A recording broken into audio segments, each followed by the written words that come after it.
Ever since Bloodborne, we've all been clamoring for a new 3D Castlevania in the same style.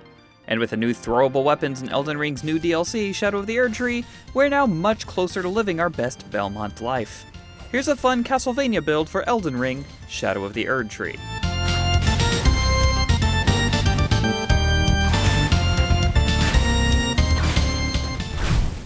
For this build, we'll be focusing on the aesthetics and feel of playing as a Belmont, the family of vampire slayers that star across the Castlevania games. We'll optimize where we can, but if there's ever a choice between a cool role-playing idea and just making a super strong character, I'll be going with the role-playing every time. If you do want a video on some really powerful builds, I recommend a video we've already put out on 9 really strong early game builds.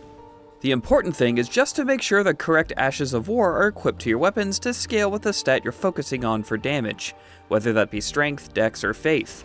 And also, enough endurance so you can carry everything and won't always be running out of stamina with your throwing weapons. For instance, this isn't all the way optimized right now, but I have enough vigor to survive, enough endurance to carry everything, and my primary damage stat, my faith, is at 80.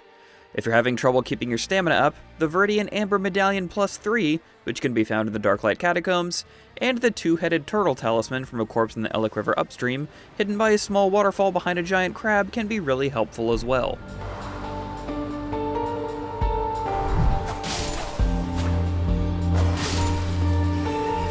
Whips have been in Elden Ring since the beginning, and you can't really go wrong with the choice here, so just whatever scales best for you.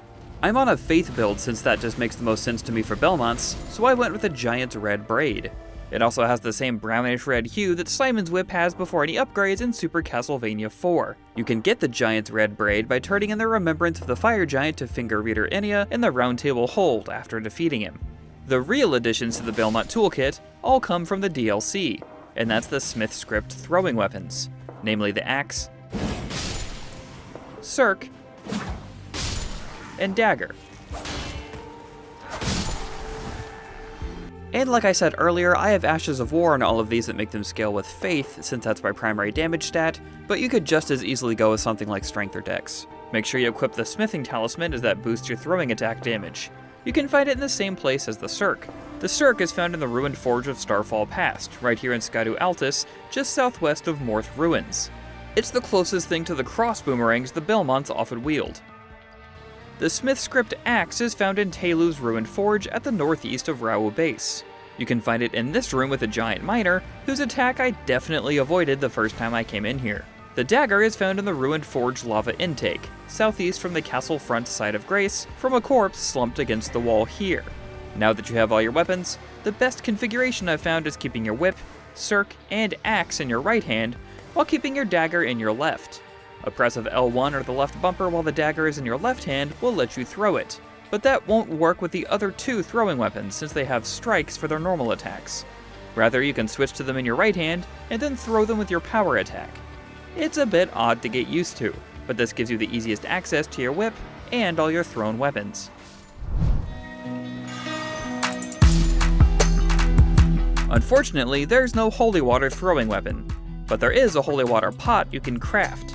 If you pick up the Missionary's Cookbook 1 from Kale, the first merchant you meet in the Church of Ella, it teaches you how to craft holy water. You'll only need a cracked pot, a mushroom, and a tarnished golden sunflower. Unfortunately, there's no way to throw them underhand, but you can toss the roped ones behind you for style points. To truly live the castle crawling lifestyle, you'll also need plenty of meat. I don't think there's any hiding in the walls, but you can chew on a few different things like Exalted Flesh that will give you a boost to physical attacks, if you want to.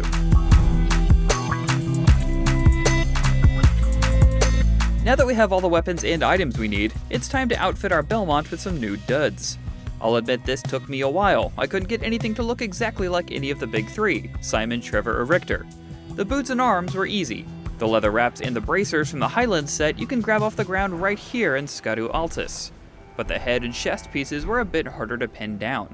Eventually I decided on something that didn't exactly look like any one of the Belmonts in particular, but rather something that felt like what they would wear. If you want to stop before I get a chance to get spoilery, the Elden Lord crown that you can buy from Finger Reader Enya and Round Table Hold after defeating Godfrey, and the Caden armor you get from these dudes in Limgrave both look pretty good. Now I'll put a spoiler warning here because the best chest and headpieces I recommend are far into the game. You've been warned. For the chest, I recommend the Divine Beast Warrior Armor, which you can find by taking out these super tough dudes in Inir Alim, the endgame dungeon. The half-fur, half-armor look feels like a good balance between Simon and Trevor, without getting a little too Conan the Barbarian. The headpiece, the Circlet of Light, actually comes from defeating the final boss. Of all the headbands in the game, this one looks the best to me, especially with the long hair with the middle part. Very stylish. And that's our quick guide to playing as Belmont in Elden Ring Shadow of the Erdtree. Hopefully a real 3D Castlevania comes soon, but if not, at least we can make our own fun.